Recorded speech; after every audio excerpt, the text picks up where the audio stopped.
साहेब बंदगी सतमा। तो आज काटी गांव, मलकापुर, बुलढाना में, महाराष्ट्र में ये सत्संग होने जा रहा है। ये मूल ज्ञान का सत्संग।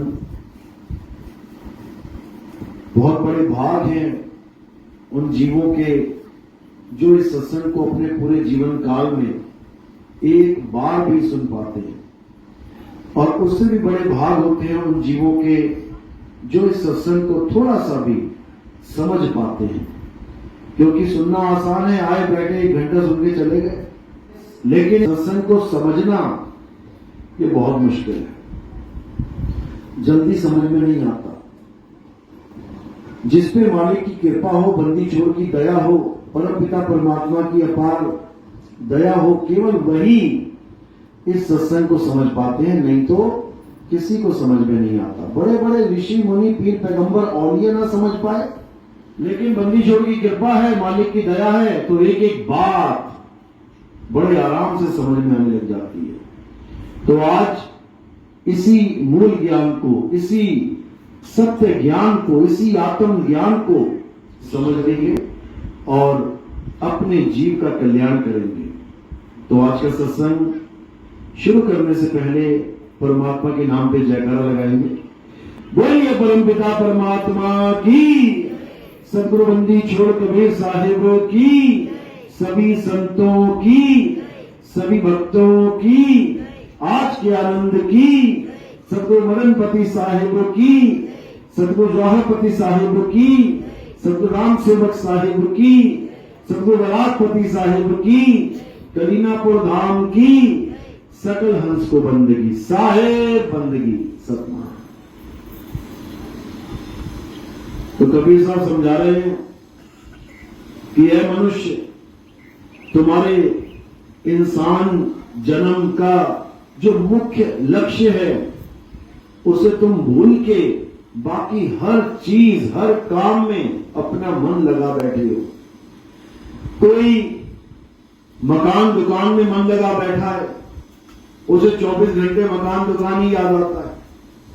कोई बीवी बच्चों में मन लगा बैठा है, वो सोचता है बस मेरा जीवन इसीलिए मिला है मुझे कि मैं अपने बच्चों को पाल सकूं, परिवार को पाल सकूं।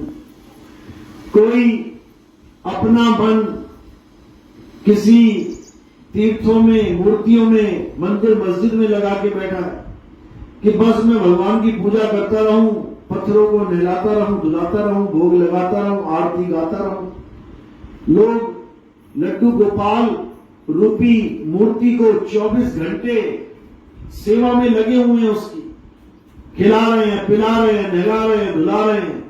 ऐसे ही ये जीवन धीरे धीरे धीरे धीरे खत्म होता जा रहा है, और हम जो काम करने आए हैं उसको हम समझ भी नहीं पाते, जान भी नहीं पाते, और ये धोखे में ही जीवन निकल जाता है।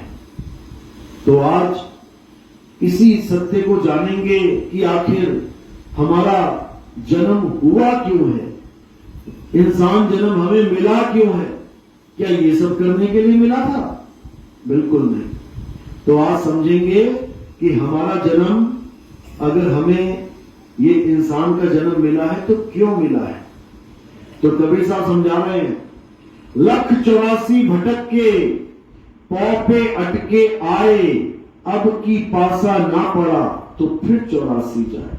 कि भाई 84 लाख जन्म भुगतने के बाद एक बार तुझे इंसान का जन्म मिला है।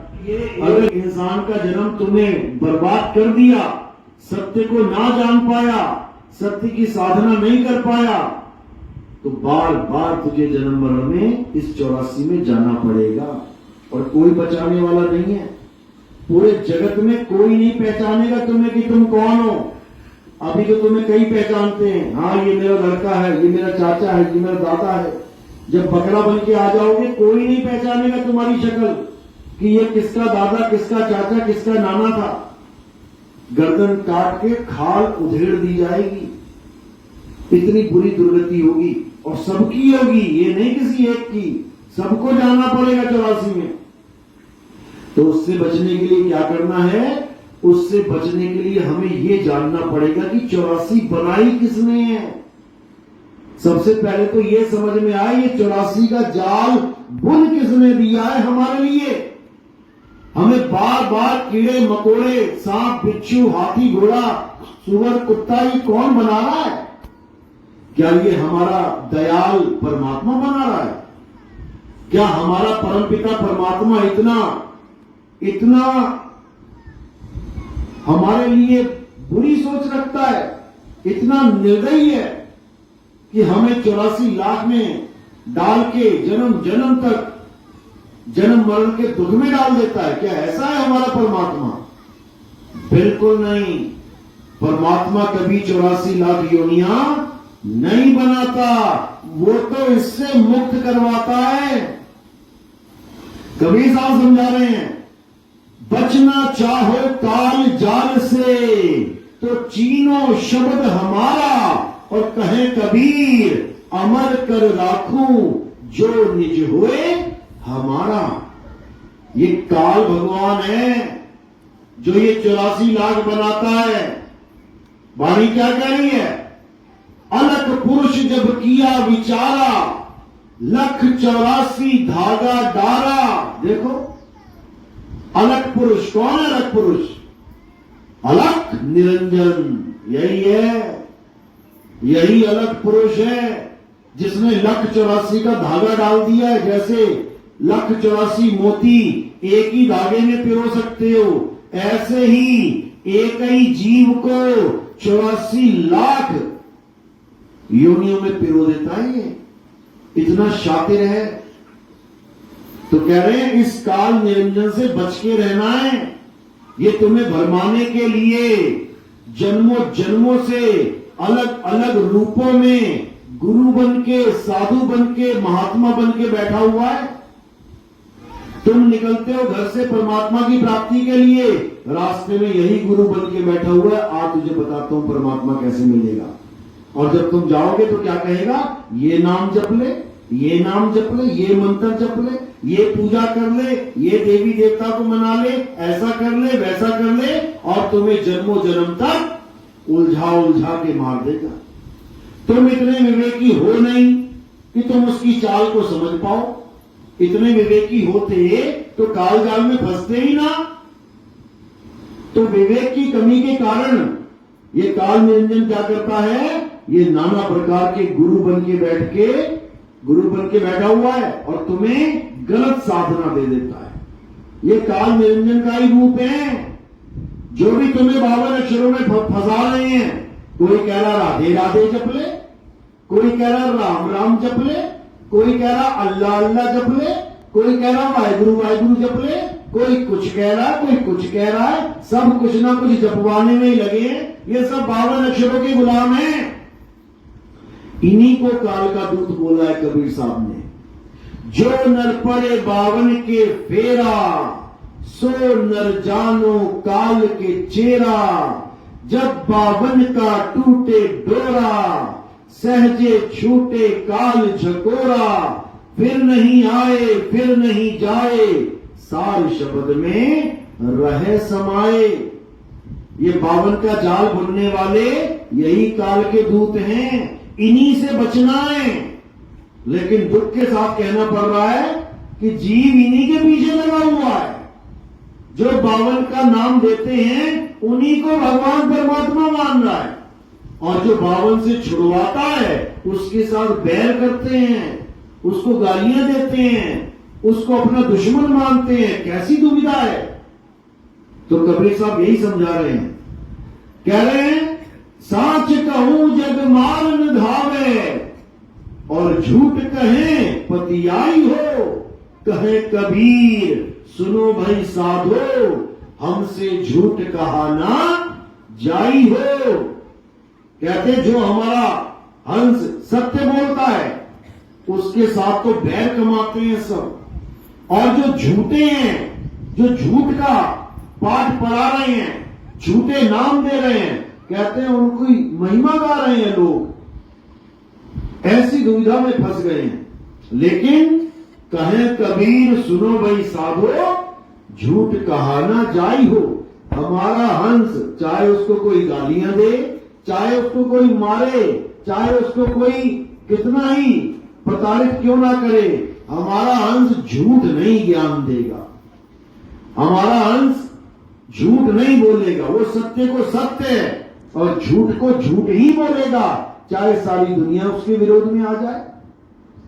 इन संतों को जहर पिला दिया गया, संतों की गर्दनें उड़ा दी गई, संतों को क्रूस पे चढ़ा दिया गया, आग में डाल दिया गया, तेल में उबाल दिया गया, लेकिन वो सच को झूठ नहीं बोले कभी, सत्य का साथ नहीं छोड़ा। उन्होंने कहा मारना है मार दो, लेकिन सत्य सत्य रहेगा, असत्य असत्य रहेगा, उसको इससे कोई फर्क नहीं पड़ता।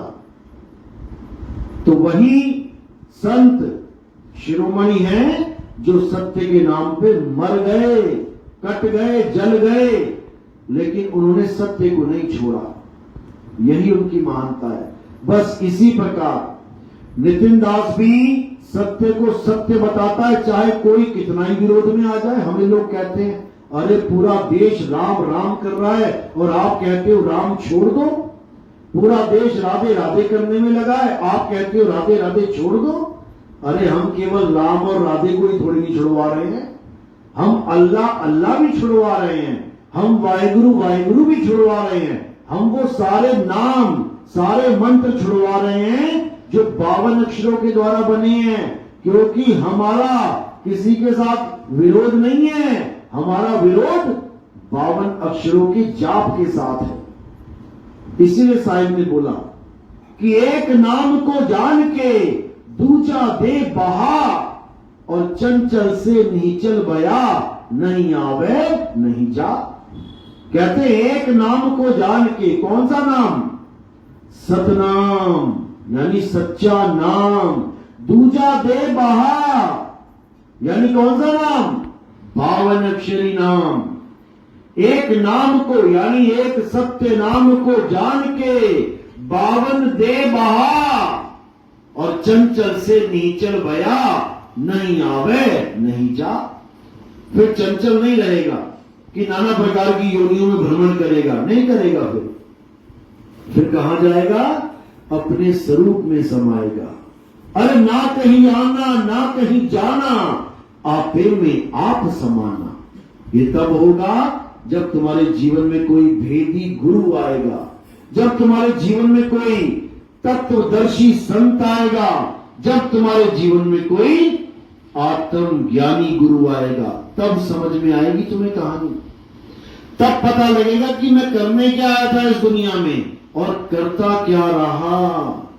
समझ लो, इसके अलावा और कुछ नहीं करना है। तो क्या करना है? अपनी आत्मा को जानना है।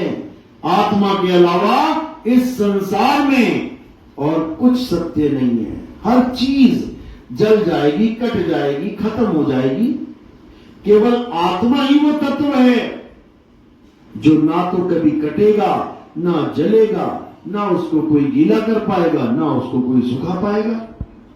नैनम छिंदंती शस्त्राणी नैनम दहती पावका न चैनम क्लोवंतापे न शोषति मारुता। हे अर्जुन, इस आत्मा को ना तो कोई शस्त्र काट सकता है, ना अग्नि जला सकती है, ना वायु सुखा सकती है, ना जल भिगो सकता है। इस आत्मा को मारने में कोई भी सक्षम नहीं है, नहीं है।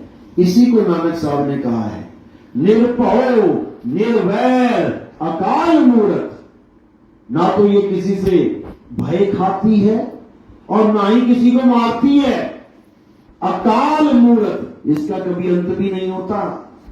इसी को गुरु प्रसाद यानी गुरु के द्वारा ज्ञान प्राप्त करने पर ही जाना जा सकता है। अगर किसी ने गुरु नहीं बनाया और सारी उम्र आत्मा आत्मा परमात्मा परमात्मा के सत्संग करके चला गया, तो वो नाना प्रकार की योनियों में जाएगा। मुक्ति नाम की वस्तु उसके लिए नहीं बनी है। मुक्ति किसके लिए बनी है? केवल और केवल आत्म अनुभवी संतों के लिए, उसी के लिए बनी है। जो आत्मा का अनुभव कर लेगा केवल वही। ये परमात्मा परमात्मा के भजन गाने से या उसका नाम जपने से मुक्ति नहीं मिलने वाली। अरे मुख से कहें कबीर कबीर, तो ना कटे काल की पीर। नाम हमारा सब जग लेता, भेद हमारा कोई न कहता। मेरा भेद पावेगा सोई, जिसका सतगुरु पूरा हो। मेरा भेद यानी मैं क्या हूं, ये कोई बिरला ही जान पाएगा। जैसे कृष्ण जी के पुजारी कृष्ण जी की ही गीता को समझ नहीं पा रहे हैं, 7-7 दिन के भागवत करते हैं, 7-7 दिन गीता पढ़वाते हैं लोगों को, लेकिन खुद ही नहीं समझ पाते कि गीता के गूढ़ रहस्य क्या है। गीता कोई ग्रंथ ऐसा नहीं है कि उसको गीत की तरह गा दिया 7 दिन तो तुम्हारा बेड़ा पार हो जाएगा। गीता वो ग्रंथ है जिसको हम अनुभव के द्वारा जान सकते हैं कि आखिर लिखा क्या गया है, बिना अनुभव के नहीं जान सकते। मिर्च तीखी होती है, मिर्च तीखी होती है, ये तुम 100 बार पढ़ लो। मिर्च तीखी होती है, मिर्च तीखी होती है, इसका तुम्हें अनुभव नहीं पता लग सकता। लेकिन जिसको मिर्च लग चुकी है, जो खा चुका है, वो पढ़ते ही समझ जाएगा कि ये बात कहां की है। इसको जपना थोड़ी नहीं है, वो अनुभव के द्वारा जान जाएगा कि बात तो बिल्कुल सही लिखी है, लेकिन जपना थोड़ी नहीं है। अरे मिर्ची खाओगे तब जान पाओगे क्या लिखा है। इसी प्रकार गीता में, श्री गुरु ग्रंथ साहिब में, कबीर वाणी में, पलटू दास की वाणी में, रविदास जी की वाणी में, संत नामदेव की वाणी में, संत तुकाराम जी की वाणी में, संत ज्ञानेश्वर जी की वाणी में, संत मुक्ताबाई की वाणी में क्या लिखा है वो पढ़ के नहीं जान सकते तुम, क्योंकि उसमें अनुभव ज्ञान लिखा हुआ है। जो जो उनके साथ घटित हुआ उन्होंने उसको गद्य पद्य के रूप में, कविता के रूप में गाना शुरू कर दिया। और लोग सोच रहे हैं कि शायद यही गाना भक्ति है, ऐसे भजन मैं भी गाना शुरू कर दूं स्टेजों पे चढ़ करके, मेरे नाम के आगे भी संत लग जाएगा। ऐसा नहीं होता। गाने वाला क्या होता है? गवैया। गवैया बन जाओगे लेकिन संत नहीं बन पाओगे। संत कब बनोगे?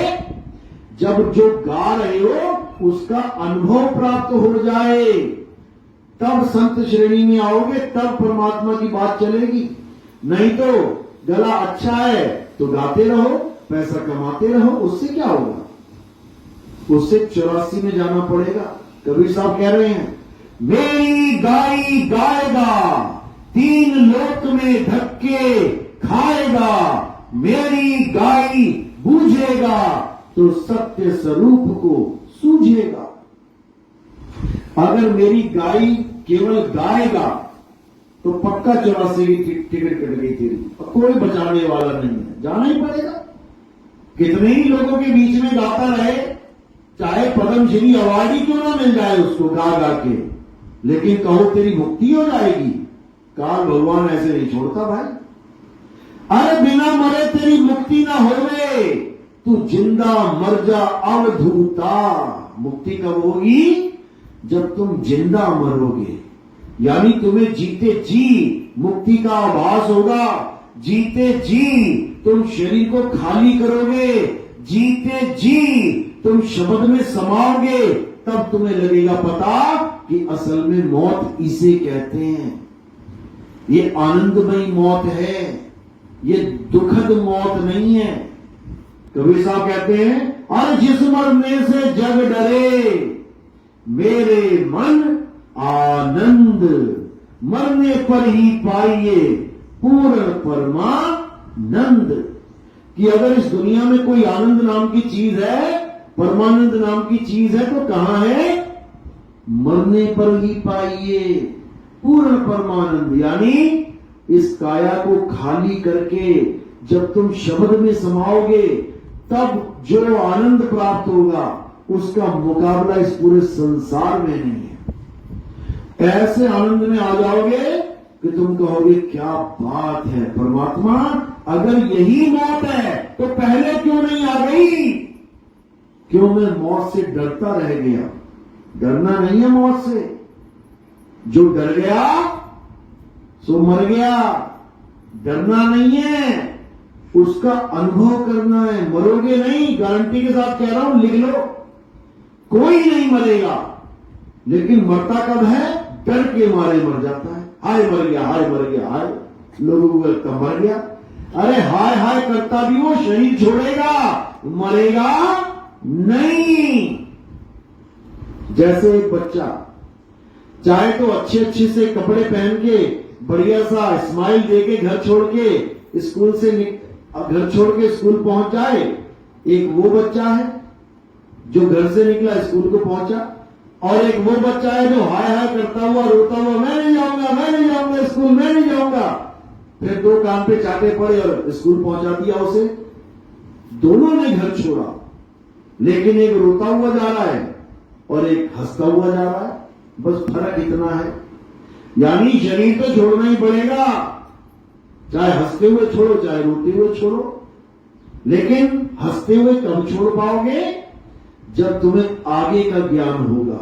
यानी जब तुम्हें घर से ज्यादा आनंद स्कूल में आने लगेगा, तब तुम कहोगे अरे माँ 8 बज गए, मुझे जाना है, जल्दी रोटी बना, मैं लेट हो जाऊंगा। फिर तुम्हें जल्दी जल्दी होगी, जल्दी जाना है, जल्दी। क्यों? क्योंकि घर से ज्यादा आनंद स्कूल में आ रहा है।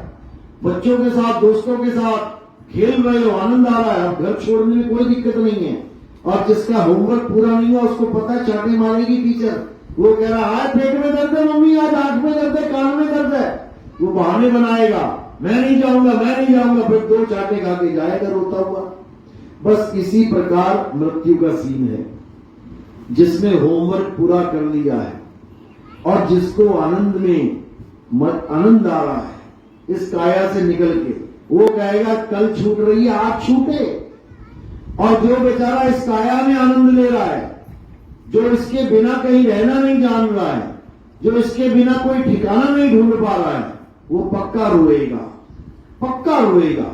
उसको मृत्यु का इतना भय लगेगा कि हाय मर गया, मुझे बचा लो।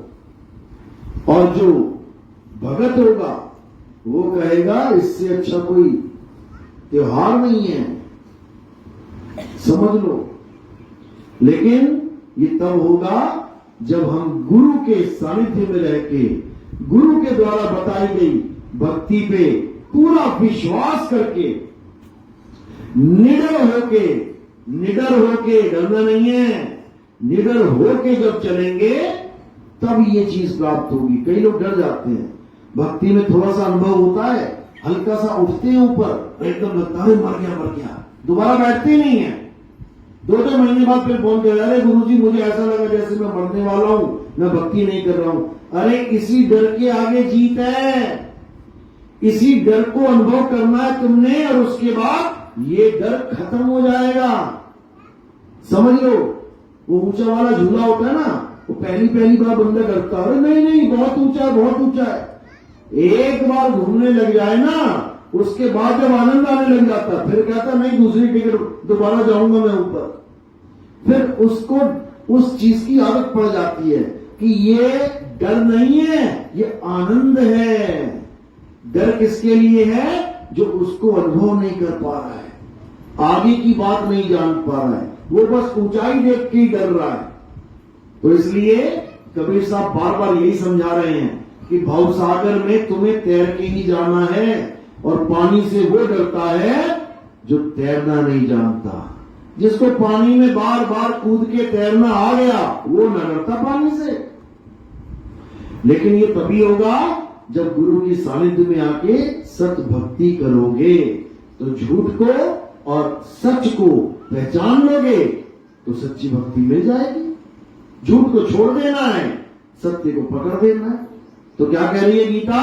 अध्याय 2 16वां श्लोक। हे अर्जुन, इस दुनिया में 2 प्रकार के तत्व हैं, एक असत्य और एक सत्य। तत्व भी 2 प्रकार के हैं और भगत भी 2 प्रकार के हैं। कौन से? एक असत्य के पुजारी, पूजा तो वो भी कर रहे हैं, भगवान को वो भी पाना चाहते हैं, जन्म मरण से मुक्ति उनका भी लक्ष्य है, लेकिन विवेक कम होने के कारण वो असत्य की पूजा करने में लगे हैं।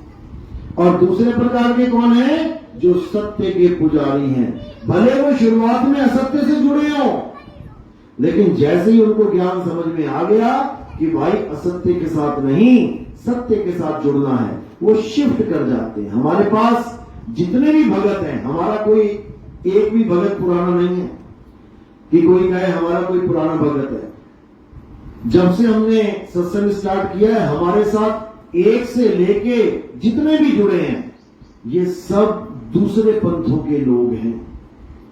कोई रामपाल जी महाराज का, कोई धनधन सदगुरु, कोई आसाराम जी का, कोई राधा स्वामी का, कोई सतपाल जी महाराज का, कोई मधु परमहंस का, कोई किसी का, कोई किसी का, कोई हिंदू धर्म का, कोई मुस्लिम धर्म का, कोई सिख धर्म का, कोई ईसाई धर्म का, कोई जैन, कोई बौद्ध, कोई नास्तिक।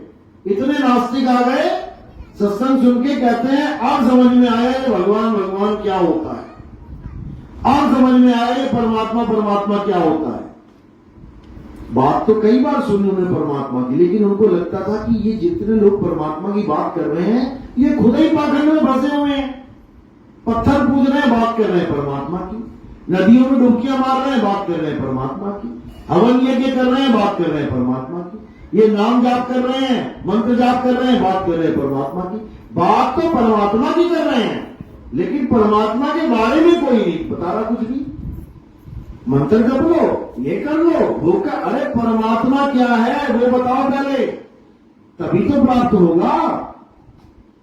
तो उन लोगों को इतनी बात समझ में आ गई, क्योंकि वो लोग भी जब वाणियां पढ़ते थे संतों की, तो इन लोग को तो चलो इन्होंने रिजेक्ट मार दिया, पाखंडवादियों को।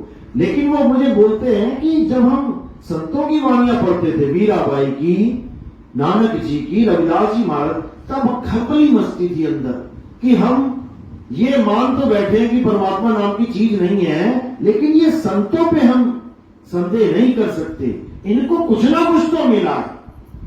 अरे तभी तो इतने मोटे मोटे ग्रंथ बन गए, तुमने हमने नहीं लिख दिए, क्यों नहीं लिखे भाई? उन्होंने लिख दिए, क्यों? इसके पीछे कारण है, उनको परमात्मा मिला भी और उनको ग्रंथ लिखने का हुक्म भी हुआ, इसीलिए लिखे हैं, इसीलिए लिखे उन्होंने ग्रंथ। और हमें तुम्हें ग्रंथ लिखने का हुक्म नहीं है। फर्क इतना है, बाणी बोलने वाला और बाणी खोलने वाला। मैंने पहले भी समझाया, दो प्रकार के संत होते हैं। एक बाणी बोलने वाले, जिनको परमात्मा ने ऑर्डर दिया बाणी बोलो, यानी लिखो उसको, लेकिन खोलो मत। किसी भी संत की बाणी उठा लो, तुम्हें कविता के रूप में मिलेगी, श्लोकों के रूप में मिलेगी, तुम्हें दोहे के रूप में मिलेगी, लेकिन कभी खुली हुई वाणी नहीं मिलेगी कि संत ने 2 लाइनें लिखी, उसके बाद उसका अर्थ लिख दिया, फिर संत ने 2 लाइनें लिखी, उसके बाद उसका कभी नहीं लिखेगा कोई संत उसका अर्थ, भले तुम्हें समझ में आए चाहे ना आए। कारण क्या है? क्योंकि उनको हुक्म है वाणी बोलने का, खोलने का नहीं। खोलने का हुक्म कब आता है? जब संतों की वाणियों का सार निकालकर युग परिवर्तन का समय आता है, तब भेजा जाता है कि भैया अब तू खोल इसे, तब खुलेंगी ये वाणियां। नहीं तो सारे पंथों के बाबा जितने भी बैठे हैं, ये सब वाणियां ही तो रट रहे हैं, दिन रात तंबूरे पे वाणियां ही तो गा रहे हैं, दिन रात गा रहे हैं, लेकिन समझ नहीं पा रहे गा क्या रहे हैं। हमारे सत्संग सुन सुन के ऐसे ऐसे लोग जागे हैं जो अपनी पुश्तें बीत गई, परदादा, लकड़ दादा, अकड़ दादा सब लगे पड़े गाने में, और आज तक नहीं समझ पाए कि ये शर क्या है, अक्षर क्या है, निअक्षर क्या है, और गा रहे हैं क्योंकि वाणियों में सब कुछ है, हर लेवल की वाणियां हैं। लेकिन विवेक कहां से आए? तो विवेक देने वाला गुरु ही वाणी खोलता है, तभी तो जागोगे। वाणी खोलेगा तो तुम्हारा विवेक बढ़ेगा और बढ़ेगा और बढ़ेगा, बढ़ता ही जाएगा। उसके बाद तुम कोई भी वाणी तुम्हारे हाथ में आ जाए, तुम उसी वक्त निर्णय कर लोगे ये वाणी किस अवस्था की बात कर रही है, जीव की, शिव की, पीव की, क्योंकि 3 ही प्रकार की वाणियां हैं। लेकिन तुम्हारे काम की कौन सी है उसको जान लो। हमारे काम की पीव अवस्था की वाणी है, जीव और शिव अवस्था की ढेरों वाणियां हैं। इन वाणियों को लेके भी हजारों लाखों गुरु बने बैठे हैं जो जीव और शिव से आगे बढ़ने को तैयार नहीं है। लेकिन हमारे काम की कौन सी वाणी है? पीव यानी मूल ज्ञान की वाणी। साहब ने बोला ना, बहु बंधन में बांधेरा एक बेचारा जीव, और केवल छूटे आपने जो न छोड़ाए पीव। यानी जीव स्तर की वाणियों से कल्याण नहीं होगा, जीव स्तर की भक्ति से कल्याण नहीं होगा। हमें परमात्मा के लेवल की भक्ति करनी पड़ेगी, तब पहुंचेंगे वहां तक। तो जीव अवस्था का ज्ञान वो क्या है? ये सोहम सोहम के जाप, अजपा जाप, ये ओम सोहम का अजपा जाप, ये सांसों में कोई भी नाम जप लो, ये यही है अजपा जाप। इसको खत्म करो, हटा दो इसको। क्या करना है? जाप मरे अजपा मरे अनहद भी मर जाए, सूरत समाए शब्द में वाको काल ना खाए। शब्द क्या है? हमारा पीर ही शब्द है। पीर यानी परमात्मा, शब्द ही परमात्मा है, शब्द ही गुरु है। लेकिन हमें शब्द की जानकारी नहीं, इसलिए ये लोग दाव मार जाते हैं, ये काल के दूत दाव खेल जाते हैं, हमें नकली शब्दों में फंसा देते हैं। हिंदी के शब्द, अरबी के शब्द, अंग्रेजी के शब्द, पंजाबी के शब्द, कितने सारे शब्द हमारे जीवन में धकेल देते, और हम अज्ञानता के कारण उन शब्दों को जपते जपते जपते जपते देह त्याग करके चले जाते हैं, जन्म मरण में चले जाते हैं। तो अब क्या करना है? अब किसी शब्द के चक्कर में नहीं पड़ना है। किसको जानना है? अब शब्दों से पार उस निःशब्द आत्म सत्ता को जानना है। उसके अलावा सब झूठ है। अरे तंत्र मंत्र सब झूठ है, इनमें न भर में कोई, और सार शब्द जाने बिना कागा हंस न होए। सार शब्द यानी तुम्हारा सत्य स्वरूप, तुम्हारा आत्म स्वरूप, उसी को ग्रहण करके इस काल जाल से बच सकते हो, नहीं तो 84 का फंदा तैयार है। तो साहिब समझा रहे हैं, शब्द हमारा तू शब्द का, सुन मत जा सरक, और जो चाहे निज रूप को तो शब्द ले परख। परख ले उस शब्द को जिससे तेरा कल्याण होगा। अगर ये शब्द नहीं परख पाया तो 84 में आना जाना लगा रहेगा। तो साहिब ने बिल्कुल क्लियर कर दिया, गीता में भी क्लियर है, लेकिन लोग समझने को तैयार नहीं है। गीता क्या कह रही है? हे अर्जुन, दो प्रकार के तत्व हैं, एक असत्य एक सत्य।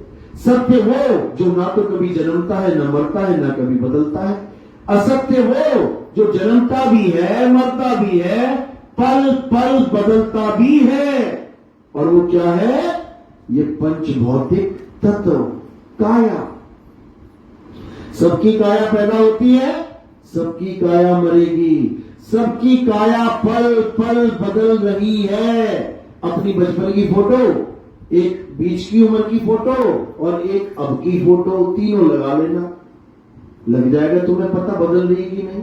ये काया बदल रही है, लेकिन तुम पकड़ नहीं पा रही। बचपन से लेके आज तक तुम रोज शीशे के सामने खड़े होते हो। ऐसा कोई दिन होगा जब तुम शीशे के आगे नहीं खड़े हुए। शीशा भी नहीं बता पाएगा तुम्हें कि तुम रोज बदल रही हो। देखते देखते शीशा बच्चे से बूढ़े हो गए, लेकिन शीशे ने कभी नहीं कहा कि जो तू कल थी आज उससे अलग है। शीशा कहता है नहीं तू ऐसी है। देखते देखते देखते देखते बाल भी सफेद हो गए, खाल भी ढीली हो गई, लटक भी गया चेहरा, दांत भी टूट गए, सब कुछ हो गया, लेकिन हम पकड़ नहीं पाए, इस माया को पकड़ नहीं पाए कि ये मुझे रोज बदला रही है, हमारी काया को रोज बदल रही है। नहीं पकड़ पाए माया के खेल को, ये इतना भ्रमित करती है। तो अब क्या करना है? किसी माया से परे अपने सत्य स्वरूप को जानना है, ताकि तुम्हारा जन्म मरण सदा सदा के लिए खत्म हो जाए। क्योंकि जो माया में बदल रहा है वही मरेगा, और जो कभी नहीं बदल रहा है वो कभी नहीं मरेगा। तो कौन है जो कभी नहीं बदल रहा? उसी को सत्य सनातन कहते हैं। सत्य सनातन मतलब जो सदा रहने वाला है, उसकी पूजा करोगे तो सत्य सनातनी कहलाओगे। लेकिन तुम किसकी पूजा में लग गए? राम जी की, श्याम जी की, शंकर जी की, दुर्गा माता की, और सोच रहे हो हम सनातनी है। अरे जिसकी तुम पूजा कर रहे हो उसकी एक लिमिट है शरीर की, उसका एक आदि और अंत है। राम जी त्रेता में आए, त्रेता में ही चले गए। द्वापर में और सतयुग में राम जी ढूंढोगे नहीं मिलेंगे। लेकिन सनातन क्या है? जो सदा सदा रहेगा। ये दुनिया भले खत्म हो जाए लेकिन सनातन सदा रहेगा। उस सनातन को जानना है। वो सनातन ही आत्मदेव है, उसी को जानना है। तो साहिब क्या समझा रहे हैं? जब लगना चीनोगे आत्म, तब लगना मिली है परमात्म। आत्म चीन है, परमात्म चीन है। संत कहावै सोए, यह भेद काया से न्यारा, बूझे बिरला कोय। यानी जो सतनाम है, जो सत्य सनातन है, वो काया से न्यारा भेद है। ये काया का खेल नहीं है कि तुम काया में घुस जाओ, इंगला पिंगला सुषमना में तुम सारे चक्कर जागरण करने लग जाओ। इससे कुछ होने वाला नहीं है। इससे तुम्हारा अनमोल जीवन, अनमोल समय बर्बाद ही हो रहा है। इसके अलावा और कुछ नहीं मिलने वाला। तो अब क्या करना है? अब हर प्रकार की भक्ति करना है और केवल आत्म भक्ति, सत भक्ति, बस इसको जानना है। इसको जान लिया तो समझ लो सबको जान लिया। तो इसके अलावा बाकी सब झूठ है, समझ लो। तो मालिक क्या समझा रहे हैं?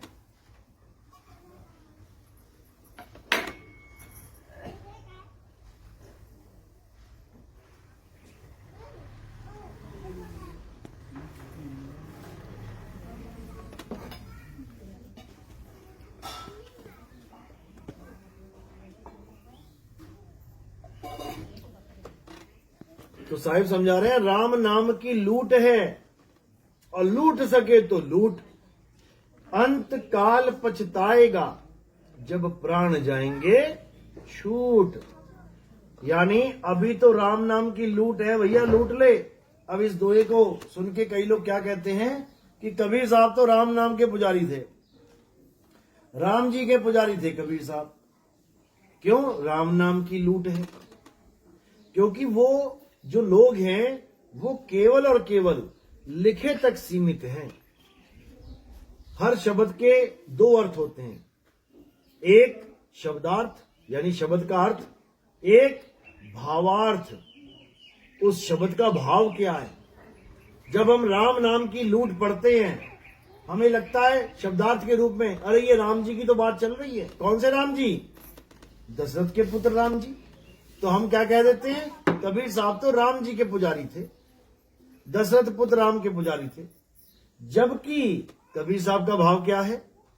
साहिब कह रहे हैं एक राम दशरथ का बेटा, एक राम घट घट में बैठा, एक राम का सगल पसारा, एक राम तीनों से न्यारा। अब बताओ शब्दार्थ वालों, अब बताओ चार राम तुम बता के दिखाओ, कहां है तुम्हारे चार राम? क्योंकि तुम तो एक राम पे टिके हुए हो। लेकिन साहिब यहां पे चार राम की बात करके चौथे राम की महिमा गा रहे हैं। तीन को तो रिजेक्ट कर दिया उन्होंने। चौथा राम तीनों से न्यारा, रिजेक्ट मार दिया तीन रामों में। कौन कौन से तीन राम? एक राम दशरथ का बेटा यानी दशरथ पुत्र, त्रेता युग वाले रामचंद्र जी, सीता माता के पतिदेव, उनको रिजेक्ट कर दिया। एक राम दशरथ का बेटा, एक राम घट घट में बैठा। ये दूसरा राम कौन है? जीवात्मा है। ये घट घट में बैठी हुई है। तुम्हारे घट में तुम्हारा जीव, राम जी के घट में राम जी का जीव, हनुमान जी के घट में हनुमान जी का जीव, हमारे घट में हमारा जीव। तो एक राम दशरथ का बेटा, एक राम घट घट में बैठा, एक राम का सगल पसारा। ये कौन है? ये निरंजन है, ये मन राम है, सबके अंदर बैठा हुआ है छुप के। और यही तुम्हारी सृष्टि बनाता है। बहुत शातिर है ये। तुम पैदा हुए अकेले, लेकिन देखो आज क्या क्या है तुम्हारे पास। मकान है, दुकान है, बीवी है, बच्चे हैं, पोते हैं, किसने बना दी इतनी बड़ी सृष्टि? आए तो तुम अकेले थे। ये जो अंदर मन बैठा है ना, इसी ने ताम झाम में डाल दिया तुम्हें, जाला बुन दिया मकड़े का। अब मकड़ा जब जाला बुन देता है तो क्या होता है? उसी में उलझ पुलझ के मर जाता है। मकड़ों की लाशें पड़ी होती हैं, जाले में ही मरा होता है बेचारा। फूक मारो, देखो वही मरा पड़ा, लटका पड़ा है, अपना ही जाला बुन के उसी में मर जाता है। इसी प्रकार ये मन क्या करता है, एक राम का सगल पसारा। जब इस दुनिया में इंसान आया था तो क्या था? यहाँ पे पेड़ पौधे, जंगल, मिट्टी, हवा, पानी। आज देखो बुर्ज खलीफा बना दिया। भगवान ना बना पाया बुर्ज खलीफा, इंसान ने बना दिया। आज देखो हवाई जहाज, अंतरिक्ष यान, भगवान नहीं बना पाया हवाई जहाज, भगवान ना बना पाया साइकिल। लेकिन ये इंसान देखो मन के आधार पे क्या क्या बना दिया। ये देखो मोबाइल फोन, यहां से बात करो और कहीं पर भी आवाज पहुंचती है। यहां फोटो दिखाओ अपनी, कहीं पर भी पहुंच जाती है। भगवान ना बना पाया ये फोन, इंसान ने बना दिया। क्या राम जी ने कभी वीडियो कॉल करी सीता मैया को? या कृष्ण जी ने कभी की हो राधा को? तुम कर रहे हो। सोचो तुम्हारी किस्मत, जो फोन कभी राम जी ना चला पाए, जो कार कभी राम जी ना चला पाए, तुम चला रहे हो, बैठे हो एसी में मजे से गेर डाल रहे हो। समझ लो ये किसकी बदौलत? इसी मन की। ये सारे वैज्ञानिक क्या कर रहे हैं? ये मन के खेल खेल रहे हैं। मन जैसे नचा रहा है वैसे नाच रहे हैं, वही सब कर रहे हैं। तो साहिब यही समझा रहे हैं कि ये तीसरा राम जो मन है ना, ये बहुत खतरनाक है। इसी मन के खेल में सब खेल रहे हैं। तो कह रहे हैं मन के मते न चालिए, ये मन है पक्का दूत, ये तीसरा राम है। इन तीनों को रिजेक्ट कर दिया कबीर साहब ने। हम नहीं मानते इन तीनों को। क्यों? एक राम दशरथ का बेटा काया, ये तो नाशवान है, मर जाएगी एक दिन। हमारा राम काया नहीं है, नाशवान काया हमारा राम नहीं हो सकता। यही कृष्ण जी कह रहे हैं कि ये शरीर नाशवान है भाई, इसको परमात्मा नहीं कह सकते। यही कृष्ण जी समझा रहे हैं कि काया तो नाशवान है, हम अविनाशी आत्मा हैं। एक राम दशरथ का बेटा, एक राम गड़गड़ में बैठा जीव, उसको क्यों नहीं मान रहे कबीर साहब?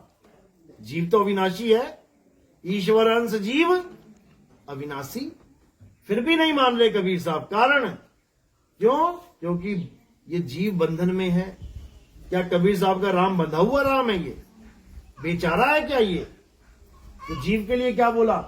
जीव सोई जो जुग जुग जीवे, उत्पत परलय माही, दे धरे भर में 84, निर्भय कबहू नाही।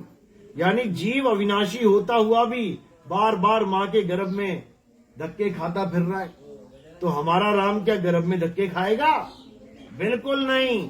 इसीलिए कबीर साहब ने जीव राम का भी खंडन कर दिया, ये भी हमारा राम नहीं है। लेकिन दुख के साथ कहना पड़ता है कि कबीर पंथी ही जीव को सत्य मान के बैठे हैं। ये पारक सिद्धांत वाले, ये सब जीववादी संत हैं। ये जीव को ही सर्वे सर्वा मानते हैं। ये बिल्कुल गलत ज्ञान है। एक तीसरा राम,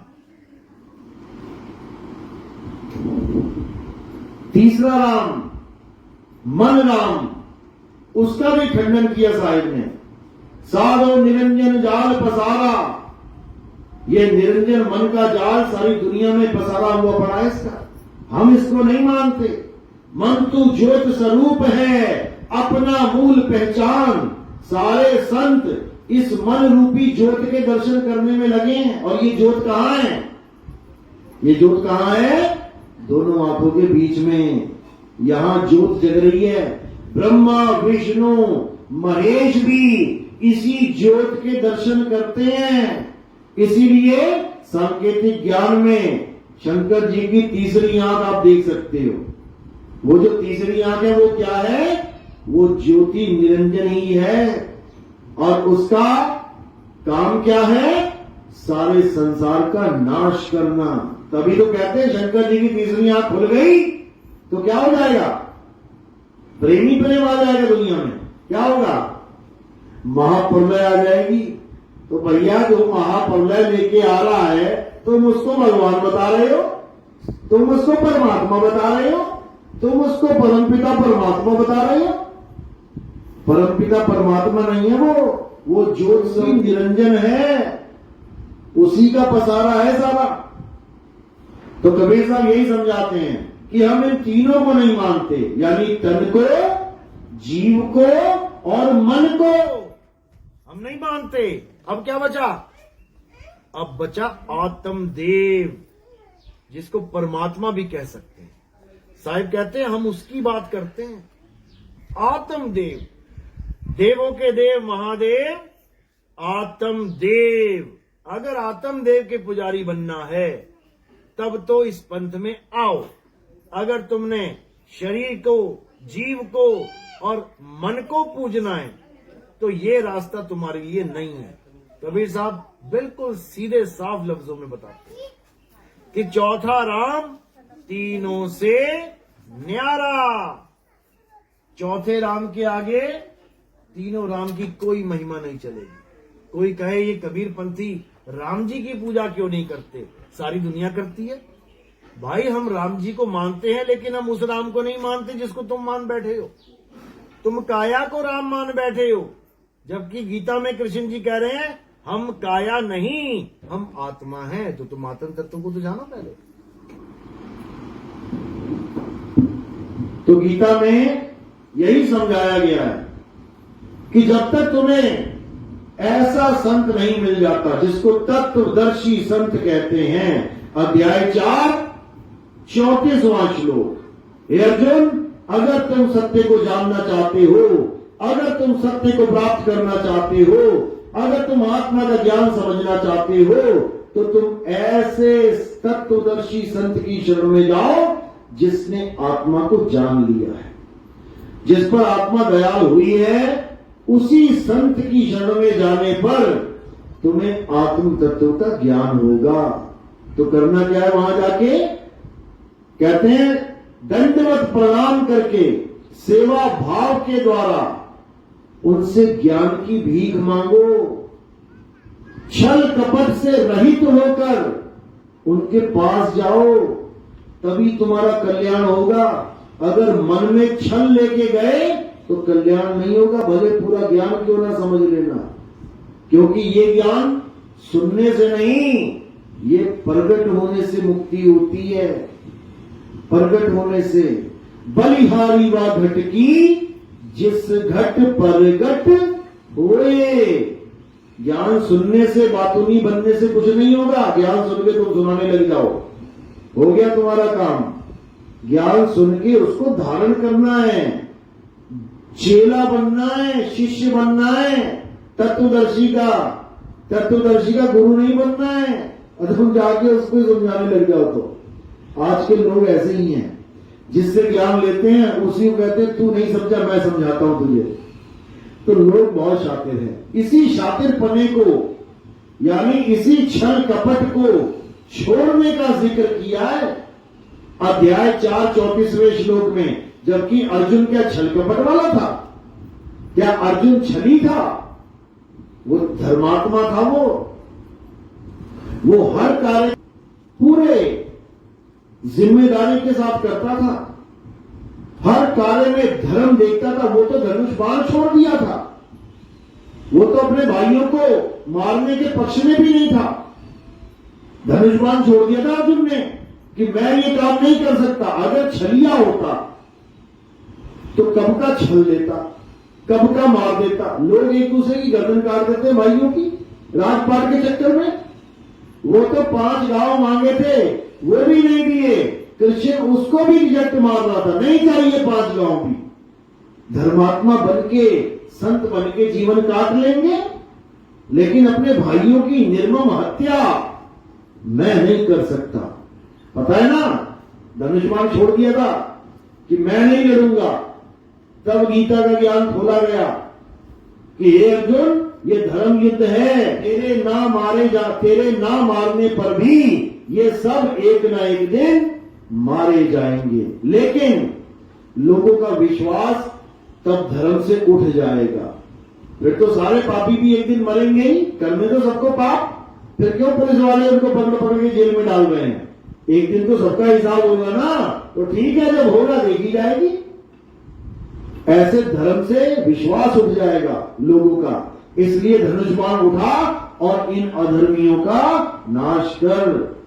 इनका शरीर ही मार पाएगा तू, इनको कभी नहीं मार सकता। ये अमर हैं सारे, लेकिन तुझे केवल शरीर दिखाई दे रहा है, इसलिए तूने इनको शरीर मान लिया।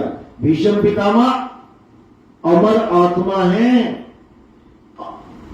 कंस अमर आत्मा है, रावण अमर आत्मा है, कर्ण अमर आत्मा है, सब अमर आत्मा है, लेकिन तुम्हें आत्मा दिखाई नहीं दे रही, इसलिए उसका स्वरूप तुम्हें पता नहीं है। और जो दिखाई दे रहा है यानी शरीर, तुमने उस शरीर को उनका स्वरूप मान लिया। कि भीष्म पितामह कौन है? ये सफेद दाढ़ी वाला। ये शकुनी मामा कौन है? ये लंगड़ा।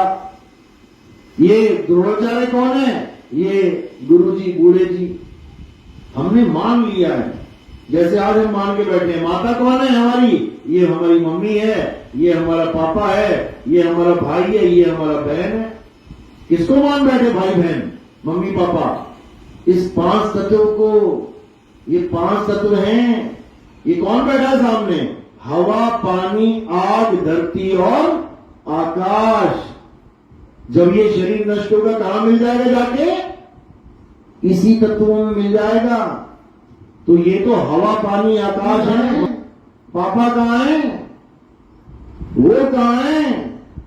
बात उन्हीं से कर रहे हो 12 महीने, बात उन्हीं से चल रही है, लेकिन उनको ही नहीं जानते। किसको मान बैठे हो? ये जो शरीर दिखाई दे रहा है। यानी बात तोते से चल रही है। मिठू क्या हाल है? ठीक है, ठीक है, लेकिन समझ रहे हो कि मैं पिंजड़े से बात कर रहा हूं। ये पिंजड़े हैं सारे, 5, 25, 3 का पिंजड़ा। वाने तुमको राखे हो, तुमको बिसर गई सुध घर की। और ये निरंजन महिमा अपनी भाके हो। ये पिंजड़ों में तुम्हें फंसा के पिंजड़ों को ही पुजवा रहा है। क्यों? क्योंकि तुम जिसकी पूजा करोगे तो प्राप्त करोगे। अब पिंजड़े की पूजा करोगे तो पिंजड़ा ही मिलेगा अंत समय में। राम जी का पिंजड़ा, श्याम जी का पिंजड़ा, हनुमान जी का पिंजड़ा, शंकर जी का पिंजड़ा, माता शेरावाली का पिंजड़ा। ये सारे पिंजड़े शरीर हैं। शरीर की साधना करोगे, शरीर का ध्यान करोगे, तो पिंजड़े का ध्यान कर रहा है तोता, और जिसका ध्यान करेगा वही उसको मिलेगा। इसमें कोई दो राय नहीं है। जहां आशा तहां वासा हुई, वाको रोक सके ना कोई। इसलिए अब किसी नाम में नहीं उलझना है, किसी चाम में नहीं उलझना है, चमड़े में नहीं उलझना ही है। ये चमड़ा मत समझ लेना मुझे। ये चमड़ा केवल एक आधार है तुम्हें ज्ञान समझाने का।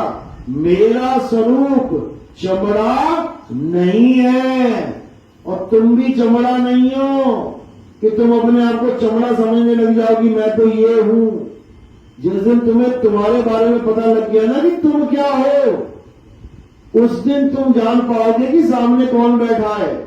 अभी केवल